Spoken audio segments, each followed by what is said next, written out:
say eSports.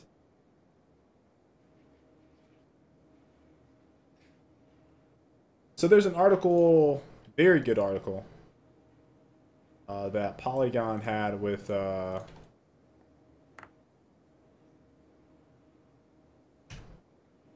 Halo. They interviewed Seriously, really solid art. You guys should all read it after we finish talking. Kevin. Kevin Franklin, Yeah, Kevin Franklin. There we go. who's I don't know a why I was couldn't designer think at of his name. 343. Kevin Franklin.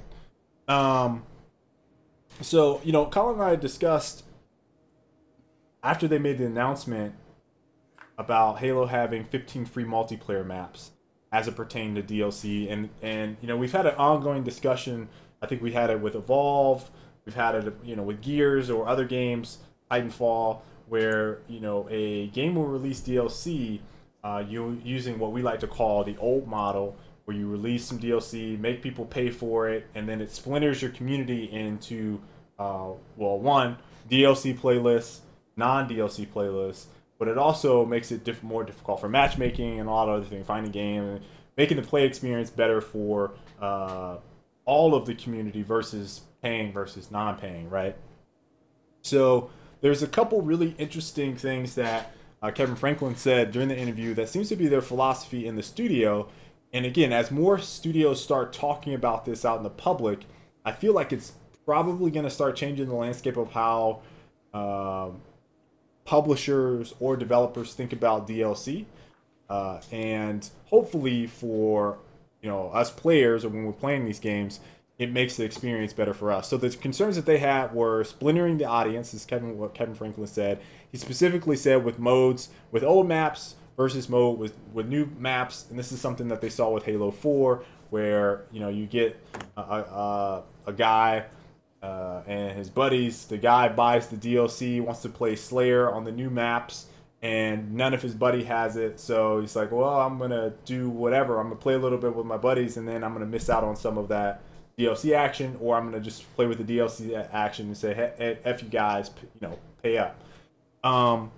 It is something that I feel like, again, Colin and I have talked about game after game after game, but we're just now starting to see this change. And I think to some extent, it's making people think about, well, what else can you monetize, right?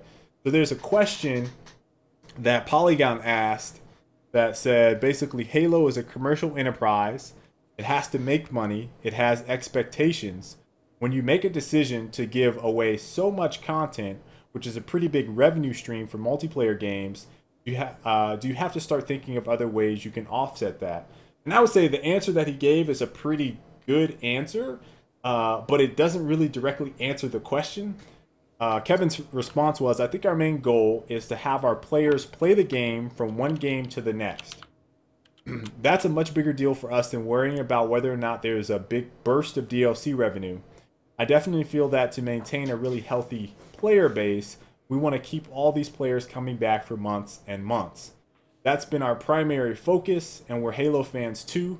We just want to make the absolute best Halo maps and modes that we possibly can.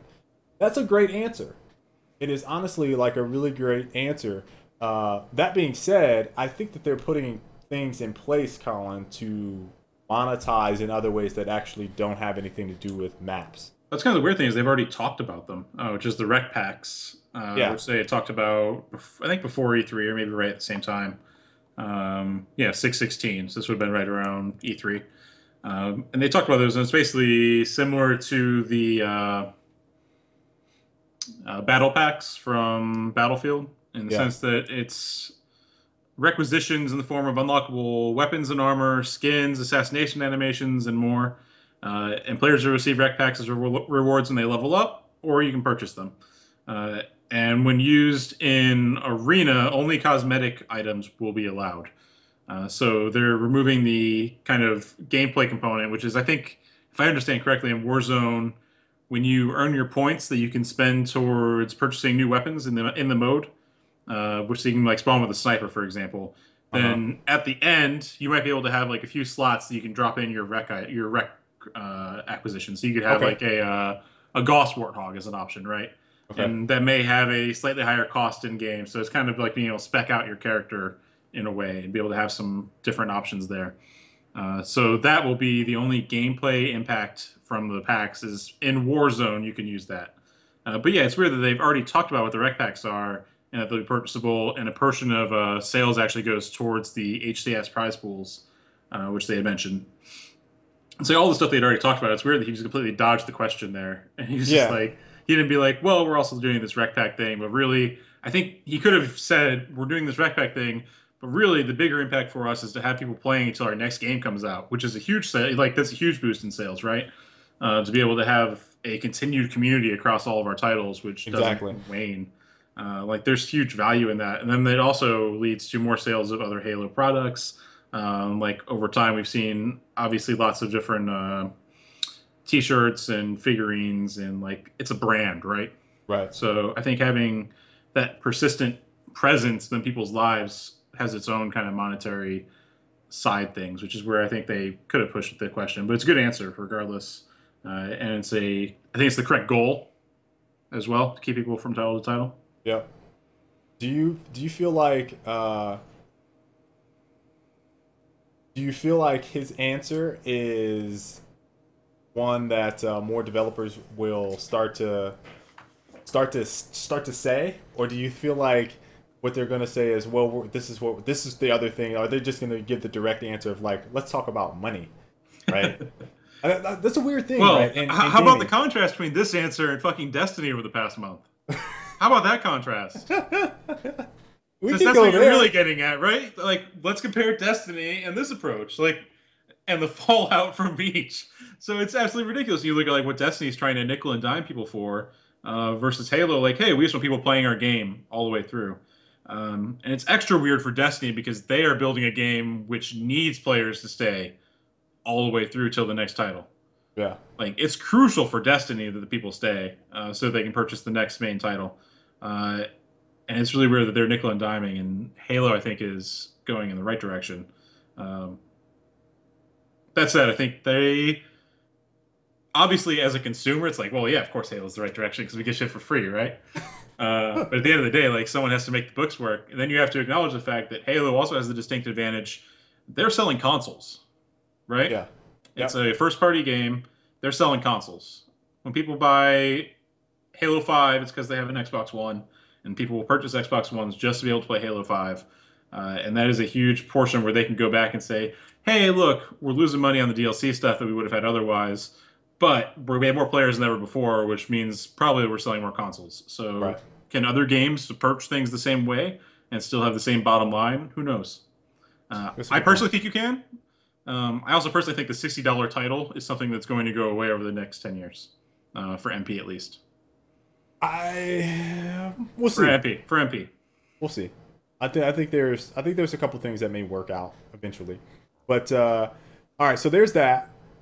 Then there's another portion of this interview where they start talking about competitive play, esports, and stuff. But there's a specific point in there where they start to talk about competitive play and how they're balancing the game. Now you mentioned that they need people to stay in the game, and they want people to stay in the game from game to game to game. One of the things that they talk about is how 343 has really embraced what made Halo 2 and Halo 3 special by playing those games a whole hell of a lot, which I think a lot of people feel like Halo 2 and Halo 3 were the peak of Halo. And so when they looked at those core loops, they were like, hey, these things made it fun. And they talked about game balance as one of them. So obviously, we mentioned this before. 343 has hired former pro players from Major League Gaming during the Halo heydays to be on their staff and offer some QA feedback type support. And as such, they've really focused a lot of their multiplayer around the competitive aspects of the game, as we saw with the multiplayer beta. Matchmaking, skill-based matchmaking, what is it called? Arena, which is what they're focused on. Halo Championship Series, the new mode Breakout, which is like it's Gears of War-ish in a sense. So Kevin talks about all of this, and then there was a question. I don't remember the question off the top of my head. I'm paraphrasing right now, where a Polygon basically said, "Hey, so you guys are really balancing for the competitive players. How does the feedback of those that aren't really competitive play into that? Because hey, I know that there's bullshit that happens sometimes, but what are you guys doing to basically accommodate them?" And he says, now there's a lot of players that might have negative reaction to a crazy competitive arena experience. They tell us to go online and they say, I spawn and I just die. What the feedback they are getting. And we're hoping that Warzone, which is the mode Colin was just talking about, will be a nicer play for them to spawn in. And if you have a base, you've got Marines protecting you. And if you want to go after players, you can. But if you want to go after AI, that you're more familiar with fighting, you can as well. Now, what I found particularly interesting about this whole Warzone thing, Colin, this gets me right back to some shit that we were on not too long ago. Titanfall was a game that did this. Okay, they put AI in multiplayer for the exact same reasons. Exact same reasons. Exact same reasons that Halo is approaching with Warzone, and the players that were trying to get I would say the players that didn't realize what it was there for, and again, they didn't offer other modes until afterwards, so that needs to be a point that's made. But the reception from a lot of the people in Titanfall's community was, this is fucking bullshit. This is too easy. This doesn't make sense. Before the This game shit even came out, sucks. mind you. Before the game even came out, right? Yeah. We look at what Halo is doing, and maybe it's because they released a multiplayer beta. Maybe they said because they've already had this stuff. They introduced an exact same mode for the players that are gonna have that experience where they can't hang with people in the shooters. But I haven't seen the same type of reaction from people. I haven't seen Beyond Gaming talking shit about it. I haven't gone onto the Halo Waypoint 343 forums. I haven't seen them talking shit about it. But we talk about Titanfall doing this, and people were shitting on it from day one, right? No type of I would say understanding or trying to comprehend why it would actually make sense. But we see it here. Is it because it's Halo? Is it because they've introduced the other modes? I'm trying to understand why that's possible. Well, the important distinction is that Halo 5 also has 4v4 arena mode, right? Which doesn't have any of that. If you remember when Titanfall released, there was lots of people like, "Oh, don't worry, competitive will just turn them off, or they'll be off, or blah blah blah blah blah." Disregarding the fact the game was really built around them. You know, like Right. that was the maps feel super cavernous and empty without them in a lot of ways. So in that case, like people were like, "Oh, we'll turn them off anyways." Of course, there wasn't a setting at launch. Eventually, it was added as a private match setting, but I think that's the important distinction: is that Halo, all the competitive guys, like, yeah, whatever, Warzone, cool. But at the end of the day, like they know they're gonna be playing arena, and Right. maybe the only people that really care at the end of for Titanfall were the more competitive guys that would be in a arena type format, right? Like maybe ultimately those were the only guys that were talking. It was just a very loud minority. But it definitely seemed like from the get go, everywhere you read, not just like in the competitive forums and stuff, but everywhere you read, there was uh, there's people saying that it was bullshit and it was too Yep. easy and that no one really put up a fight and so on and so forth.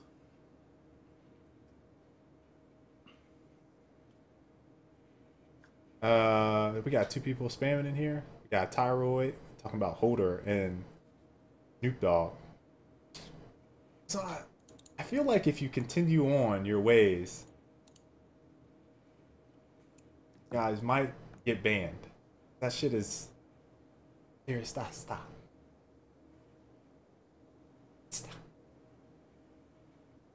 All right. So now that that's handled, continue about the show. Uh, you also mentioned that they don't have split screen or co-op as part of your notes for multiplayer, and that was based off a Reddit comment. No, it was a Twitter comment Twitter from comment. Oh, that was also posted on. Okay. yeah. So they basically said that all the modes are the way they worded it was that all the modes are full screen, 60 FPS on dedicated servers in each of the modes. Right. Then someone else kind of read between the lines, and apparently the Xbox product page says one player only as well. So the what everyone's assuming, and which 343 hasn't explicitly said, no, you guys are wrong, is that there's no split screen for co-op or MP, which to me isn't that surprising. In both Halo 2 Anniversary and Halo 4, like four-player split screen is unplayable. Really, it's a bit of a mess, and two-player split screen is rough too. So I'm not that surprised. Do you think it's a big hit not to have split screen in 2015 No. for Halo? I mean, for Halo, people are gonna complain about it regardless because it's Halo. But do I Sure. feel like it's a big blow to the game because because it was a legacy thing? I mean, the industry itself, I don't really care about split screen. Like, there's a few niche games, right, that can get away with split screen. That one archery game, Towerfall, is that the name of it? Was Yeah. like a couch co-op or split screen game, and came out on the Ouya first, and then it went to like PlayStation 4. There's also like Gang Beasts, which is like a couch beat 'em up game. Yeah, sure, there's room for that, but I think at the end of the day, I think it's more like I want my own console, I want my own screen. That's how I'm gonna best enjoy the game. I can't think of any other like have your friends over Xbox One games. Like Halo is the only one I can think of. Yeah, I really can't think of that many. I mean, other than again, they're hitting a little bit of it.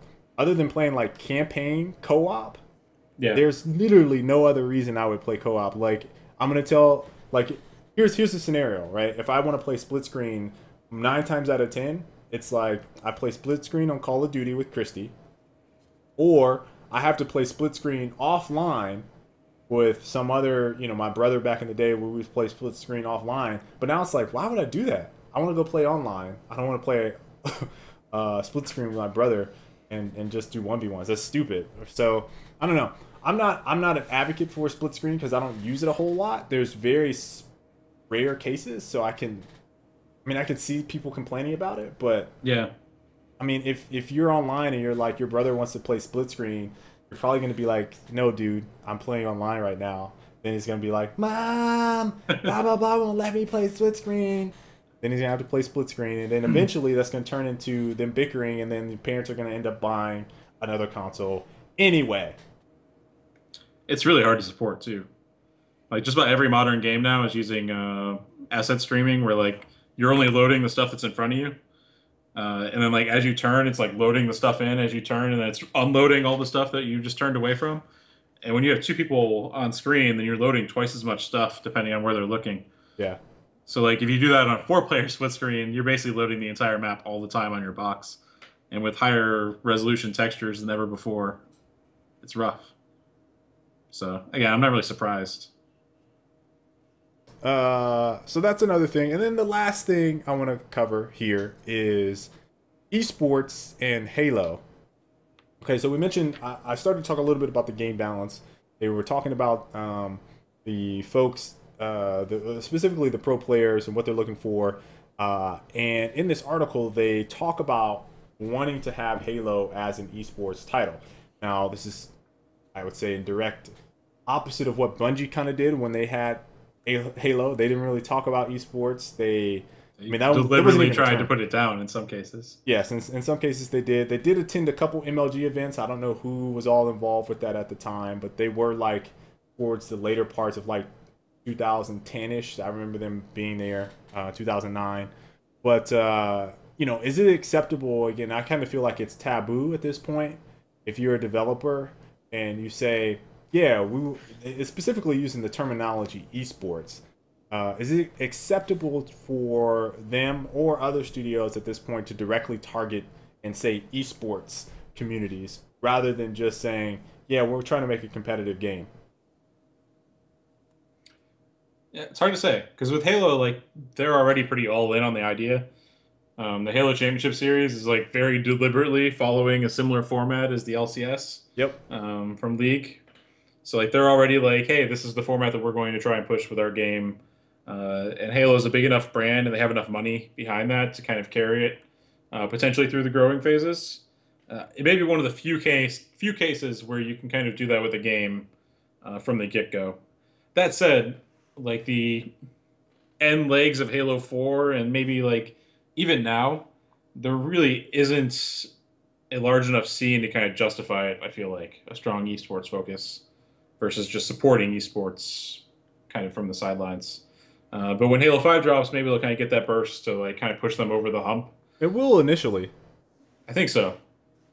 But yeah, I think it's definitely a challenge to kind of deliberately like put your stake in the ground. I've already seen people commenting like, "Oh man, I wish they didn't focus so much on esports." Esports, right? Like, it's a really awful argument to me. I think it's really a lot of times there isn't any more reason beyond that. It's like I just don't like esports, or I don't like competitive gamers, or don't like competitive MP in some cases. Like sometimes I just want to fuck around with my friends is what they'll say. And there's really like no strong reason like why you feel like they shouldn't be supporting that. But I've already seen it quite a few places that people were like, "Oh man, I wish they weren't supporting or pushing esports so much with this new Halo." So will that bite them in the end? I doubt it, Probably. just because it's Halo, I don't. I don't think it will. and because they did make this whole separate experience aimed squarely at the other type of gamer in Halo, which is like the big team battle, buddies over, grouping up and just having some fun, which is what I believe Warzone is specifically targeted towards. Right. So I think because they have like those two very separate environments, it won't be an issue. So in addition to having esports stuff, some of the other features they have there is spectating players, eliminating random factors, which I felt like was a very interesting thing they talked about in this. And I have to make this point because I talked about it actually today because people kept asking me why I don't want to play Destiny at a competitive level, or why I don't want to play Destiny sweaties is what they call them over there. Why I don't want to play those types of things.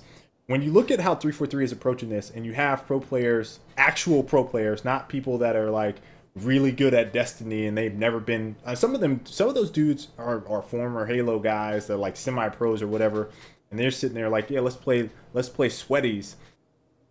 When you look at what 343 is saying from folks that have directly been involved with the pro scene for a very long time, and the feedback is get rid of random factors.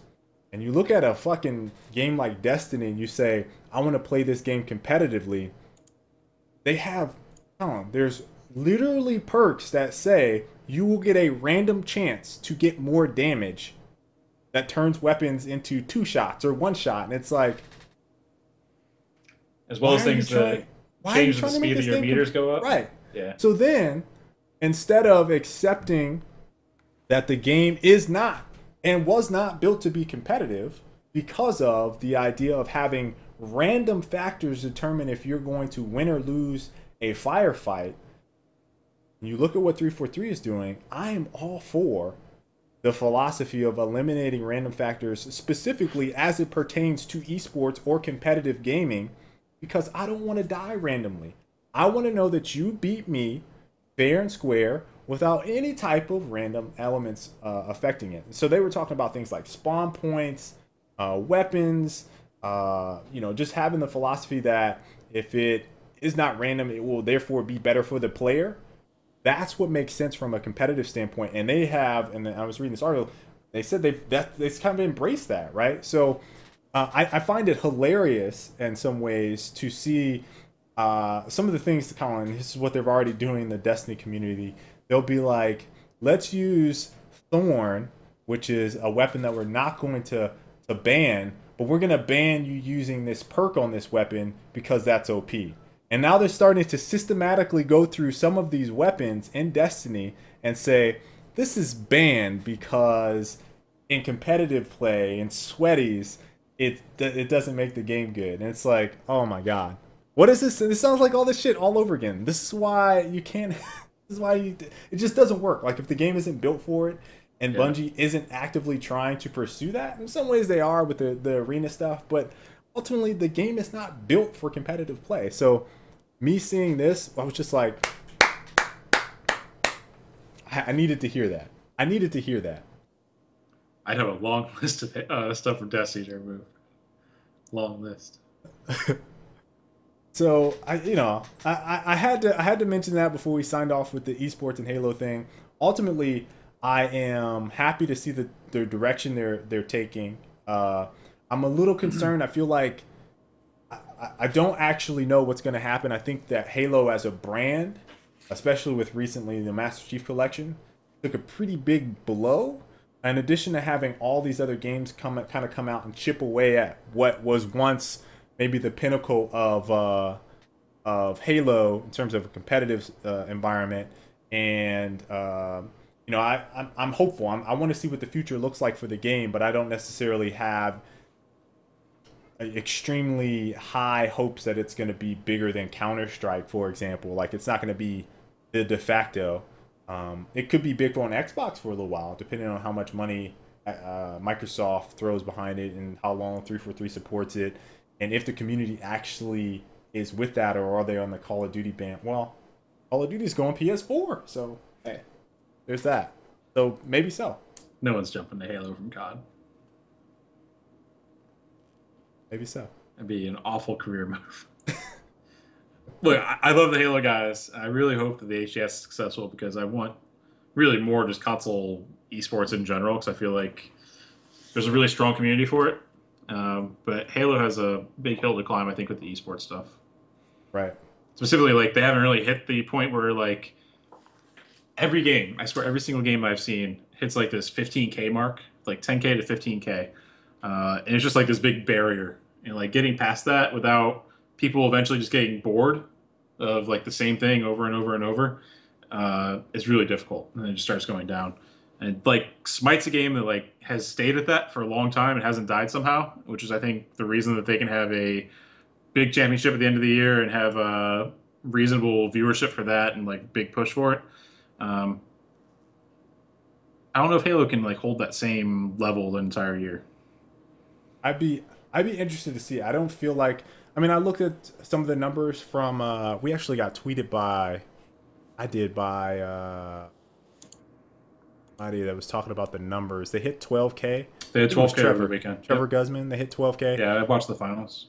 Gears hit like 15 on hype. Yep. I'm just saying. Gears hit 15 at hype. 15K is easy. Like 15K is easy. So he kind of asked me if I was particularly impressed with it, and I'm like, not especially. 12K is okay, and I would imagine once the game is out and a lot of people are thinking about it, that'd be great. But like hype is, I would say it was not. And I'm not even trying to disrespect Barbosa, but I would say from a mindshare standpoint, when I think about Hypefestation compared to what Halo has traditionally established, hype shouldn't be beating Halo.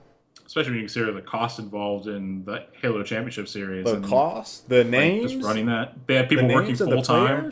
People working full time on production. Well, you got Walshy, you got T2, you got Strongside, you got all these dudes working for them and actually promoting that stuff, and it's like 12K.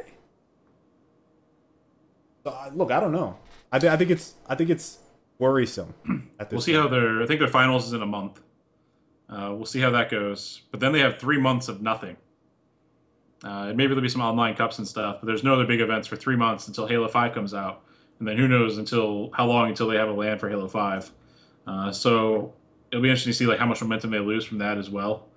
But yeah, I think Halo just has a big hill to climb. So I still think esports is fine. I think it's fine for them to market it as an esports game. And like say, hey, Arena 4v4 is the experience that we made for esports. We put all these features in for esports, spectating, the modes. We've removed random elements. We have this pro team that's helping us improve the experience. I think all that stuff's fine.